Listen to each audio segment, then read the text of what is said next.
Alors dans le hall 1, il y a de drôles d'expériences qui sont proposées par l'ENIT, l'École nationale d'ingénieurs de Tarbes, que vous représentez. Pourquoi est-ce que l'ENIT est présente ici à la foire de Tarbes? Du coup, nous, on a eu l'occasion, via des partenaires, de rentrer sur la foire de Tarbes.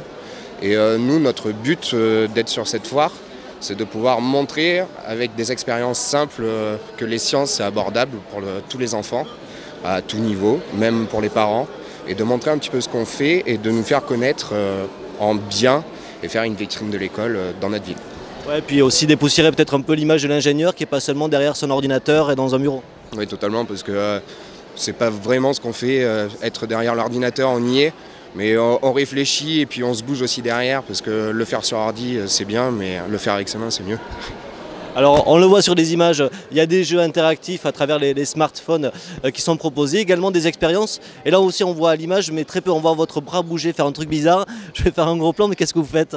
Là on est en train de faire du slime, c'est un fluide non newtonien, où du coup si on le malaxe doucement il va être très mou, et si on le tape il va être très dur. Donc c'est une expérience toute simple avec 2 doses de maïzena pour une dose d'eau. Et c'est l'avantage de cette expérience, c'est que c'est comestible. Donc il n'y a pas de souci pour les enfants en bas âge, ils peuvent s'amuser avec sans problème. Puis les grands enfants aussi, parce que ça, ce genre de truc qu'on aime à tous les âges. Qu'est-ce que vous proposez d'autre comme expérience? Alors du coup, on a en exposition une imprimante 3D où on peut montrer des utilisations de l'imprimante assez simples et que les gens puissent s'amuser.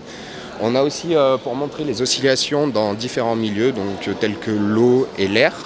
Pour les enfants, on a donc les expériences du slime, on a aussi des véhicules à hydrogène, donc des piles à hydrogène pour pouvoir faire tourner des éoliennes et faire avancer des voitures. Et ensuite, on a des petits questionnaires pour les enfants qui sont abordables pour voir les connaissances qu'ils ont déjà dans les sciences. Alors vous êtes nombreux sur le stand, vous allez vous le relayer comme ça jusqu'à mardi? Jusqu'à mardi, ouais. On est présent du début jusqu'à la fin de la foire.